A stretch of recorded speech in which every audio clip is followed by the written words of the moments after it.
Each morning, Jenna walks her kids to school.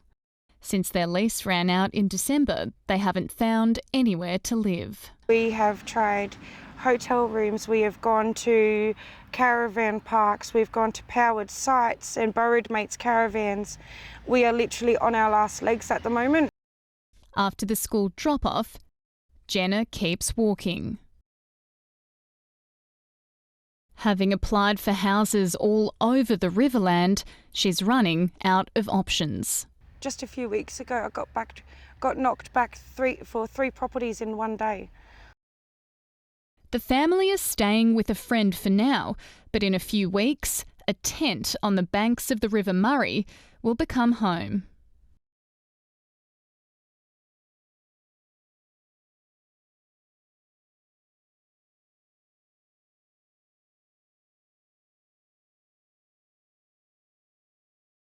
Jenna is on the wait list for public housing, but so are 16,000 other South Australians.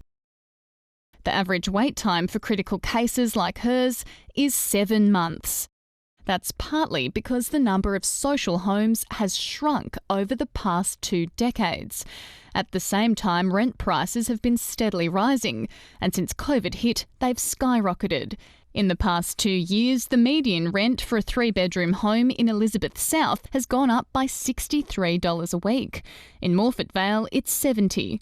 Closer to the city in Hyde Park, rents have increased by $210 a week, while they've more than doubled in Glenelg South to $888. The crunch on renters is being exacerbated by a real estate boom. House prices have risen by more than a quarter over the past year alone. How am I meant to save, the $20,000 to $40,000 that I need to buy a house? And even then, that would only allow me to buy a $350,000 to $400,000 house. After facing homelessness 4 years ago, Danielle King moved into social housing in Adelaide's inner north. But her dream has always been to own her own home. Ever since I was a kid, all I wanted to be able to do was paint a wall. And now that I've got a daughter, I want to be able to paint her bedroom wall.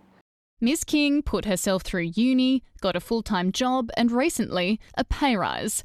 But doing well comes at a cost. She may no longer be eligible for subsidised rent, which would push her weekly costs up by more than $100. It's a real limbo and real grey area of there's no real support here in Adelaide for people like me trying to get out of housing like this for people that need it. The irony is Danielle would be spending less on mortgage repayments than rent, but she doesn't have the deposit. Really, one of the major problems we're having with social housing is once you get in, you can't get out, and Danielle's an example of that. If you do well, you're penalised. Your rent can go up to market rent, but also, even more scarily, is you can be evicted from your home. Ms King's now seeking help through not-for-profit organisation Head Start Homes, which acts as a guarantor, a little like the bank of mum and dad. If you invest in people to get their own home loan, the savings are huge for everyone within the community, including government. Right now, it seems the major parties are focused on building more affordable housing than boosting public housing stocks. They argue that doing that would see more people in their own homes, reducing pressure on the private rental market and the public housing system.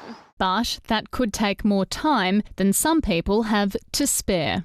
I'm holding out hope that we get anything. If you don't have hope, I don't know how anyone can carry on through the day, really. Sarah Tomevska, ABC News.